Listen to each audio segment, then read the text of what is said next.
Warning! This podcast contains time travel.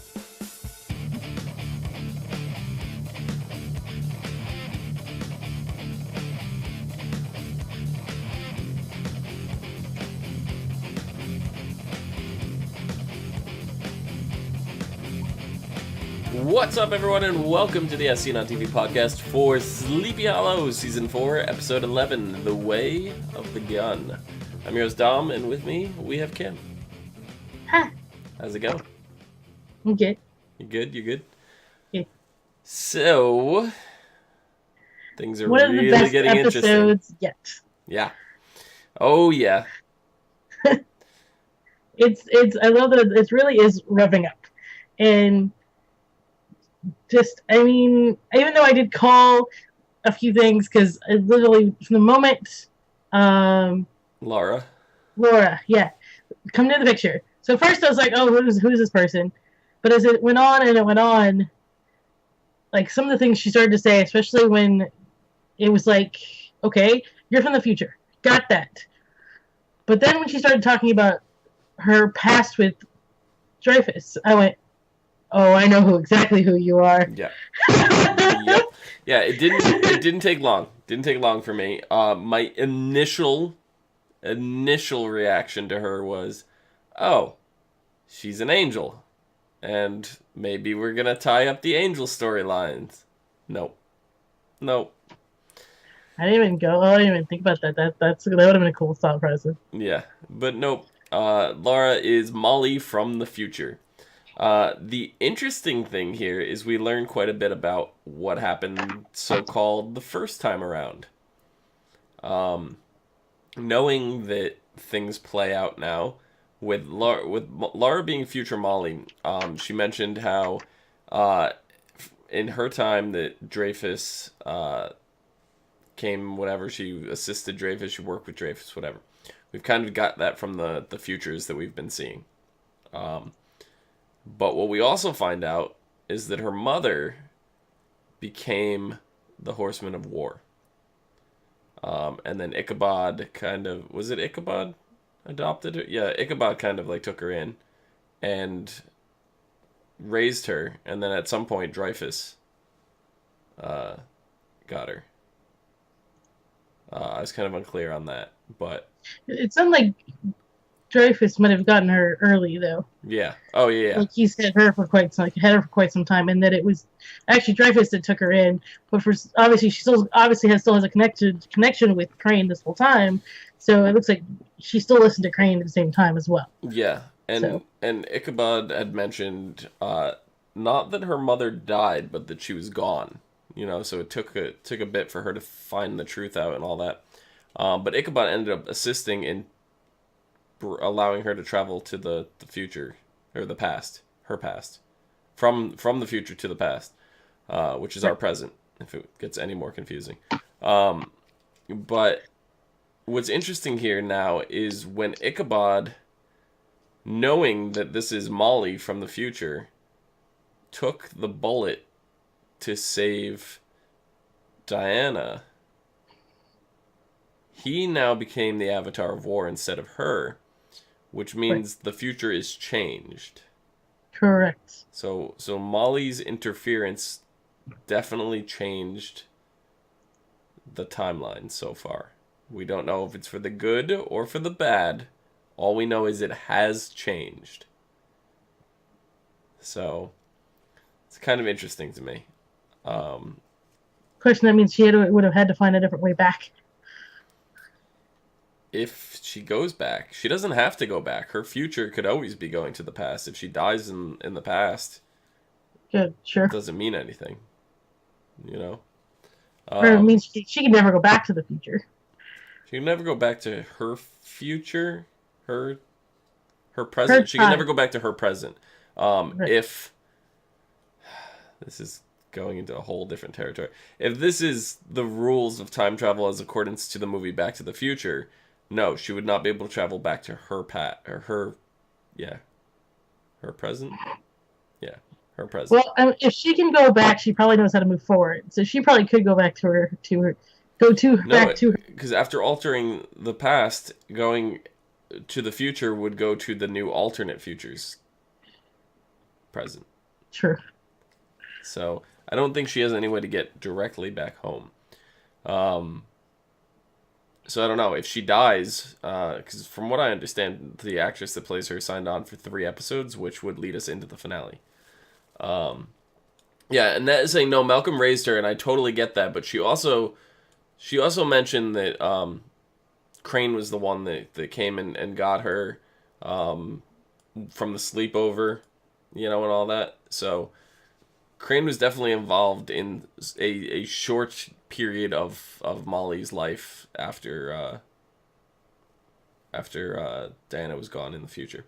But I forget what I was saying now. Yeah, but for Molly doesn't have to go back. She doesn't. She could die in here. She signed up for 3 episodes, so that'll bring us into the finale. And I don't know, because her dying there does not, knowing that we know now that the future can be changed. Molly dying in the past doesn't mean that's the way it always has to happen. Right. So because it means you said could you mean that well you still no. This is where time travel gets confusing. But the way that I'm seeing this is what we're witnessing right now is not the first time through time travel. Like the first time through this story. We're at the second time through right now. Because if time already happened and it already went into the way of the future that was going through the visions, the visions that we saw where Molly's raised by Dreyfus, Crane is scarred and whatever, that already all played out. And then when that Molly time travels back, we're kind of in her timeline story of following her back to the thing, altering the future. So we have a new timeline, and that's what we're looking at right now. That's where we are. So it's kind of like we followed Molly's timeline inadvertently. So we're actually at the second point through right now, since the other events already had to have happened to occur. That being said, if we're looking at that kind of time travel, you can infinitely keep changing the timeline and it won't matter and it won't create a paradox because you're creating branch points like Back to the Future did. So every time you change it, it's different. So you can follow the timeline that keeps looping back on itself and creating additional branches without actually screwing anything up.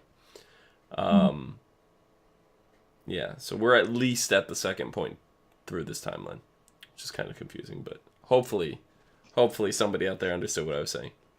Damn time travel. Covered too many shows involving time travel, and I always say, and I'm going to say it here because I don't think I've ever said it on this show, my favorite form of time travel is whatever happened, and you can't change it, and anything you do, because it's just, anything you do to try to change it only makes it actually occur. And the reason why I like that kind of time travel, because it allows time travel to exist, but it takes all of the confusion out of it. It's just... And everything's set in stone. Yeah. As in, if you went back in time to try to change something, you always had gone back in time to try to change it. That's the way it was from the beginning, and there's no way to change that, So, I don't know, that's just my favorite verb. But that's clearly not what we're dealing with here. Seeing the future has been changed now, that Diana is not the Avatar of War, Ichabod is. Now, what's even more interesting about this story is with Ichabod being the Avatar of War, this is now second generation. Technically, it's a reverse second generation because his son, it's not like he started out as the Avatar of War and then his son inherited it. His son inherited the Avatar of War, and now Ichabod is, taking the reins from him. Jeremy Crane, a.k.a. Henry Parrish, a.k.a. actor John Noble, who we do have confirmation is returning next week. So, for a guest star appearance anyway. I can't wait to see that conversation between the two of them. It's gonna make for an interesting conversation. But yeah, that's the way the episode ended. It just left us and with, Ichabod opening his eyes, and you see the the glow in it, and then you see his whole body transform into the Avatar of War, like the suit, the armor, like Armor. everything. And I was just like, ooh, we're really gonna do this with 2 episodes to go. I was sitting there like, because I was watching it at work, and I'm just like, Yeah, yeah. oh my god. And it really started getting me thinking now, because we have this whole kind of side plot going on with Jenny and whether or not she's leaving, and she was kind of training the team. Jake and Alex were Oh my god, kind of that's like super. left to their own devices here, because Jenny's like, I'm not always going to be around, so what would you guys do? This is a perfect exercise and all that. And now I'm starting to think, I go, with Ichabod turning into the Avatar of War, there's no way Jenny's going to leave him, you Oh know? no. So I don't think it's going to cause that big of a conflict, to be honest. I mean, she may decide to leave after, or because of this, she may realize the team needs her, and she's going to stay indefinitely. Who knows? Might postpone her leaving. I really don't know. I don't know.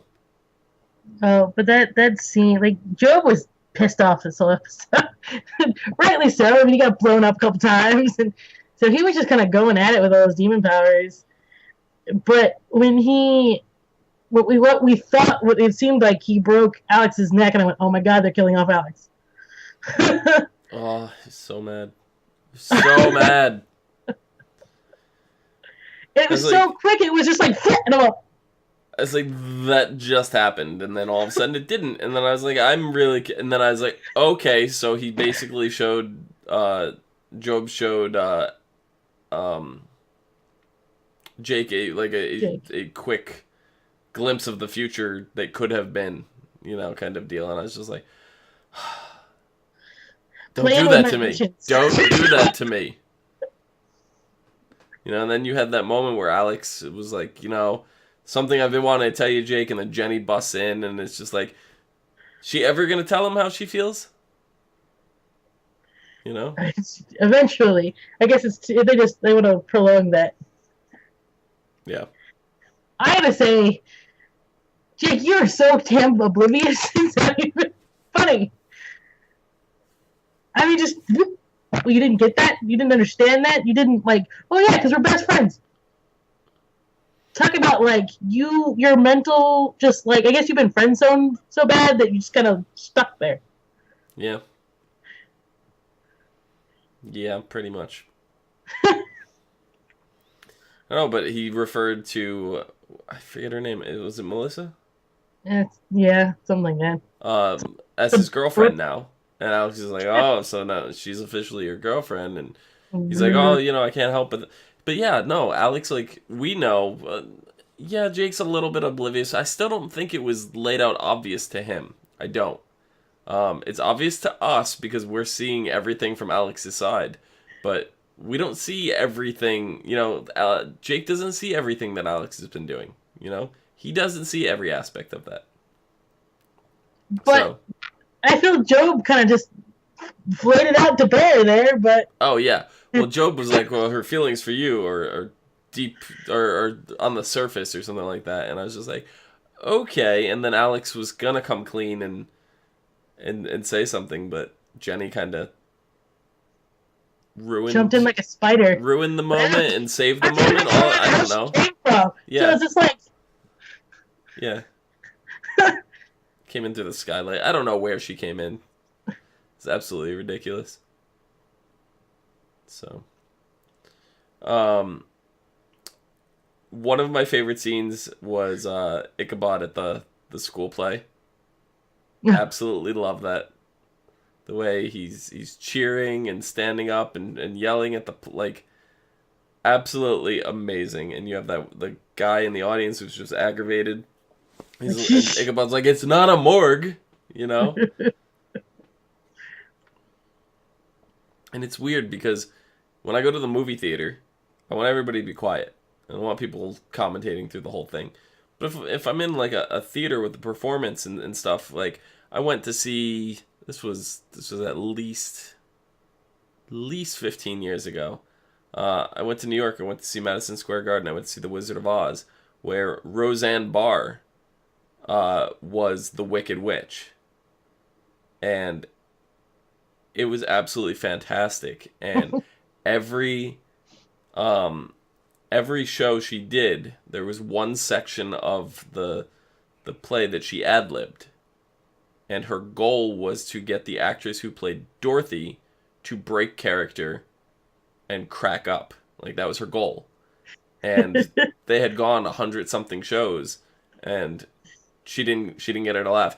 And I just happened to be at the show that broke her, right? And it was just, oh, it was absolutely fantastic. And it was just like the crowd and the interaction and the that kind of stuff I love. Absolutely love it. So theater play, I 100% agree with Ichabod that it should not be a morgue. You should be interacting. You should be cheering. You should be all this stuff during the play to let the actors know that they're doing a good job. You know, it's not a movie where they can't hear you. You know, like it's the same way as if you were at a sporting event. You're not going to sit at the sporting event and not move or cheer or do anything. So I'm on Ichabod's side for this one.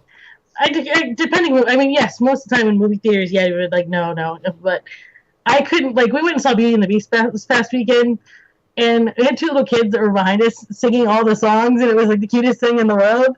and listening to them laugh at things, so that I was okay with. Yeah, well, I mean, I like the laughter and stuff like that, because, you know, you go in and see movies and you hear everybody laugh at a part, whatever, and it's funny. Like the everybody laughing kind of like makes you laugh. But I'll see movies otherwise where I just like I didn't really find that funny, and then I'll go see something and a similar joke was said in a packed theater and everybody's laughing and I find myself laughing. So it's kind of like the mood is infectious. So I'm not saying that, you know, the theater should be dead too, because you'll see, you know, at the end of like you go see Star Wars or something like that. You go for like opening night, and versus going maybe 2 months later. Opening night, the theater gets like a standing ovation when the thing's over, or people start cheering when you see A Long Time Ago in a Galaxy Far, Far Away. You know, like stuff you will not get on, you know, repeat viewings, or, you know, you might still get that in the first week or two of the movie, but you're not going to get that like 2 months down the road going to see the movie. People singing like the certain parts. Yeah, but you know, it's less common for a movie theater, but for an actual theater, like I said, I agree with Ichabod. Should not be dead. Should not be a morgue. You should be showing those actors your appreciation for them every moment they're on stage. Not saying to boo them off the stage or anything, but you know.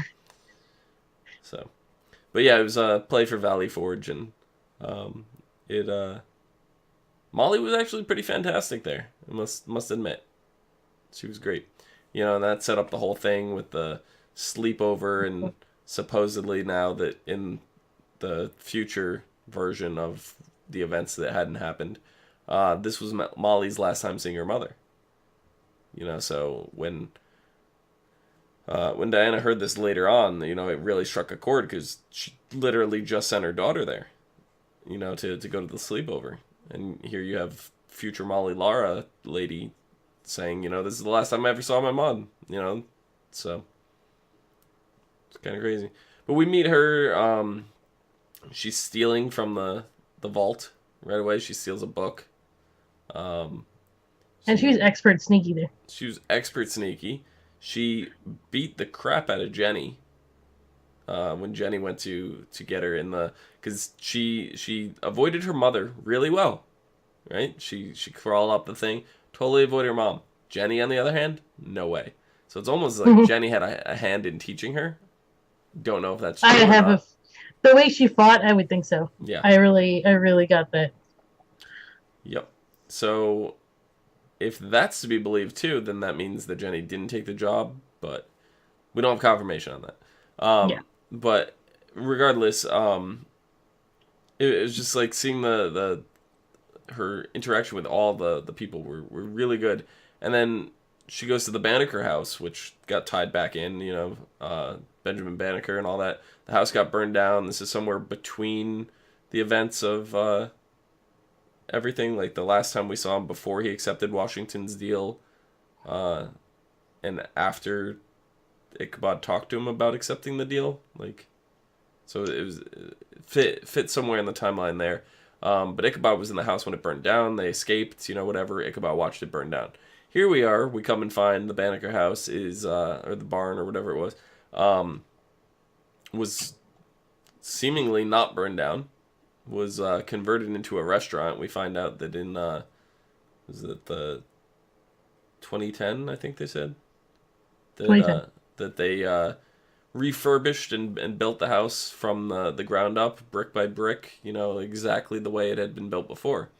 It seems like there were some modern modern altercations to it, and somehow the gun, what was it, the pistol, the totem, that's the word I was The looking Totem for. of War. The totem Yeah. of war. Still made it in the house. Like, it still survived whatever. It was in a box. It was So buried in the. I think it was buried in the ground. yeah, it was buried in the ground. But if they're renovating a house, They dig the ground up. you're gonna dig the ground up. There's no way, So I feel like that maybe that restaurant, that house, those people knew it was there. I don't know. So that whole restaurant just seemed really shady to me. I don't think that's the last we've seen of it, to be honest. I don't. It's just it was really, really weird to me. It was weird that they pointed like a bunch of weird stuff out. So yeah, I don't know. Michelle Obama ate there, 6 month reservations to get in. Absolutely. Or 6 weeks. I don't remember. But 6 weeks. yeah, 6 weeks. It's absolutely ridiculous. For a place that they've never heard of before to have, such a long waiting list to get in. But inside we see Molly, or Laura, whatever you want to call her, use these Chronos crystals to basically stop time or whatever it was. Knocked her and Job out. It knocked Job into another timeline. Yeah. It knocked her out completely. So, it was really interesting. And then we find out a little bit more about the totem. The gun itself was kind of a combination of a bunch of legendary weapons. They mentioned, Excalibur and what else? There was another weapon. It was another language, and I didn't catch it. Like, I think I'd have to, like, see it written to actually go pick it up. So it's like, what? Yeah. I'll probably go check that out later because I'm curious. And something about armor as well, right? The armor of Ares, Mm-hmm. the god of war. Yep. So the gun was kind of fused from all of these different things to create this powerful weapon. And Lara, or Molly, her mission when she came here to destroy it, to prevent her mother from becoming the Avatar of War. So her plan, I guess, is to take it to where the ley lines meet and they converge at the strongest point, because that's the only thing powerful enough to destroy it. So she takes it to what they call the Flame of Eternals, Flame of the Eternals, and they had mentioned it had some kind of ancient connotation, like Greek or something. It's more god stuff. It was the piece of stone, whatever this was. This is what the eternal flame is. This is the actual eternal flame. Mm-hmm. So not like all this or whatever. So it's attached to it's basically was attached to, like, the blacksmith of the gods. Okay. So that's who created legendary weapons. So that's where this gun came from. Mm-hmm. Yeah. And then so that's where you with any big weapon like that, you take it where it was forged to have it destroyed. Mm-hmm. Kind of concept. Yeah. But Japhis puts an end to that really quickly, and in doing so, that's how we change the future and have Ichabod become the Avatar of War. During all that, like Brian says in chat, he goes, how did she get the name Lara? And that's something I would really like to see. I would love for them to go to the future that could have been, or the future that was, however you want to word that, the future that was, and see Ichabod help her travel back. I think some kind of, like, flashback with her or dream sequence with her would be absolutely fantastic to kind of flesh that out. I don't think it's necessary, but it's something I personally would like to see. But with 2 episodes to go, I don't know if they're going to have the time to squeeze all that kind of stuff in. Yeah, I think it's going to be a lot to try to shove all at the same time. It's just, I feel like, I don't know, there's so much going on right now that I'm just like, what's happening? Yeah. I mean, this Like, it's gonna get episode was nuts. really kind of crazy. Like, there was a lot going on, but wasn't a lot to talk about, in terms of, because I feel like we've already hit the entire episode.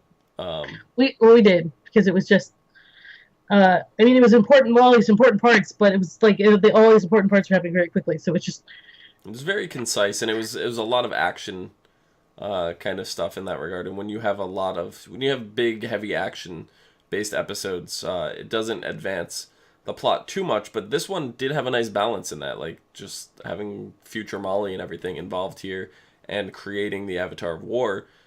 I'm not saying is a minor plot by any means. Those are huge, huge, huge. But like you look at it, and the reveal for Lara and Molly, combined with Ichabod being the Avatar of War, was the last 5 minutes of the episode. yeah. So like those are huge, but spent the least amount of time, on screen. But yeah, we developed Lara through the whole, episode and the concept of Molly, and it was kind of like the setup to, whoa, that was her the whole time, and I kind of, I get that. So And Dreyfus knew who she was. So past Dreyfus knew who future Molly was. And I thought that was strange. I'm like, how do you know? Other than I know he saw, I guess maybe it's more of his I think his forced, visions, yeah. yeah, his forced visions. Because I know all he kept seeing in his visions we saw was she was still young Molly. So maybe, obviously, he's had other visions than just the ones we've seen. Yeah, Annette in chat says we're gonna find out next episode, so it'll probably be a good time to cut to the synopsis for next week. Next week's episode is called Tomorrow, with us guest starring John Noble, with a glimpse into the dystopian world that could be if Dreyfus comes to power. The team learns more about Lara, guest star Seychelle Gabriel. Knowing what is at stake, can Team Witness put a stop to the billionaire madman before it's too late? So it looks like we are gonna see. This is gonna be really interesting. If we deal a lot with the past now, right, and we're seeing, or the past, I'm talking like from future Molly's perspective. If we're dealing a lot from future Molly's past, our possible future. It's gonna leave less time to show Ichabod as the Avatar of War. It's gonna kind of be the pull the rug out from under us before we realize it, because we're really excited for Ichabod. I'm not saying this is a bad thing, but what I'm saying is save that for the finale, right? That's going to be more important for the finale. So if we spend more time in the future or the past or whatever you want to look at it from whatever character's point of view, we get to step away from that story. And that's really going to start frustrating us, but not in a bad way, because we're going to be even more excited when it finally comes for the finale. Makes a much better plot for the finale. That's not to say we won't see any of Ichabod as the Avatar of War next episode. I still feel like we will, because I feel like we're going to jump around a little bit within the timeline back and forth, but I feel like this is so much to do in 2 episodes. I'm like, what are they gonna do next season? Are they really gonna end this that quickly in these 2 episodes? I don't know. I don't know. But then you go back and look at like the storyline we had with Pandora and all that. That just like ended really quickly. Like ended a little too soon. It was just like, what the hell just happened? So I'm a little. Are we really complaining how fast we got rid of episode last season? That seemed bad. No. I'm not complaining about how fast but the pacing on that it seemed weird. It seemed off. Like, you have the big bad. I even forget the name of the villain from last season. the one that wasn't Pandora, the other guy. the god dude. Yeah, the god. And he was just defeated so quickly, and like, but I don't know. yeah, he was just defeated so quickly and like out of nowhere that I was just like, I blinked and missed it, kind of deal, And I hope that's not the case here with Dreyfus and the Horsemen, and all this. And I mean, we have Ichabod as the Avatar of War, right? We have what was her name now? Floor. Girl, that's the other Avatar. Oh, I can't remember her name. The Pestilence? Yeah. I can't think of her name. Yeah, we have her, and then we have Robbie K's character. I don't want to say Lucas again. Is it Lucas? Logan. Logan, yeah. Yeah. So we have Logan, we have Crane, we have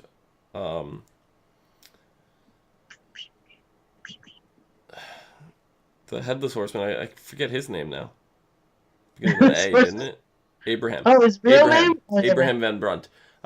Abraham, Crane, Robbie, and the girl that I can't remember her name. Helen. Thank you, Annette. Thank you.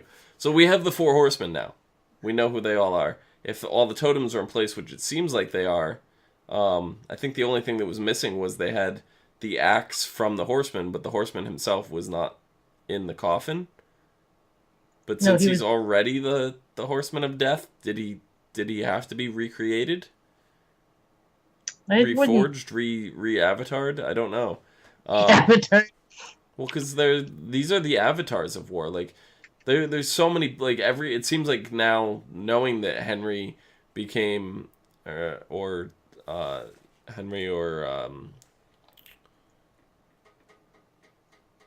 Jeremy, Henry or Jeremy, whatever way you want to call him, John Noble's character, was the Avatar of War before, and now we have Crane, Ichabod, being the Avatar of War this time. That it seems like every iteration of the 4 horsemen are just avatars. Like, they're all different people. So the Avatar gets to live on. So the only way to beat the Avatar is to actually defeat the real horseman that it's linked to. So if these are only the I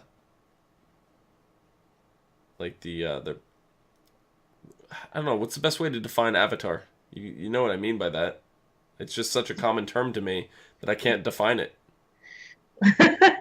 Well, I think Avatar is the way to put it. Yeah, well, I know, but I mean, just like, it's not the actual, it's not the Horseman of War. It's the Avatar of the Horseman of War. So Ichabod is just the Avatar. He is not the actual Horseman of War.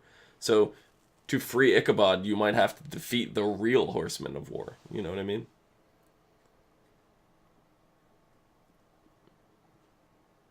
And that would be one hell of a way to end this season, is to kill the actual 4 horsemen. To free all the avatars, Free them all from their avatars. But I don't know, I feel like Dreyfus is not going to be killed. I believe he's going to be reverted back to being mortal and then maybe arrested or, something. I think this might be one of the villains that gets to walk away with his life. I don't think he's just going to go back to running his company or anything like that afterwards, but I don't see him dying. If he's immortal, they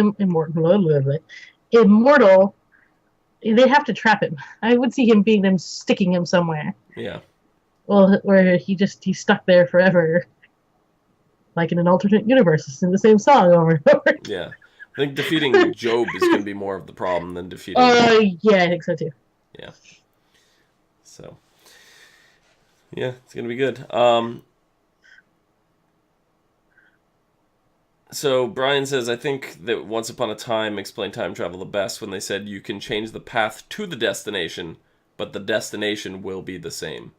Yeah, I kind of see that too. So by swapping Ichabod out with Diana, that it's still gonna end up with the same result, but the path is yeah. So I could see that. I could see that for sure, but we'll have to see. Maybe we'll see more of that next week with the episode tomorrow. So with that, Kim, you have anything else to say? Nope. You Nope. pretty much covered everything. All right. We're going to wrap this up. Kim, where can the people find you? On Twitter's at HUFFITY, Did you forget how to spell it at the end there? No, I apparently got stuck on my F's. You can find me down below at Phenomenon, PHENOMEDOM. And you can find us all and more on Facebook, Gmail, G+, Twitter, and right here on YouTube at /ASOTV podcast for some more podcasts for some of your favorite TV shows, games, and movies. Annette and Brian, thank you so much for joining us in chat live. Till next week. See you guys later. Bye-bye.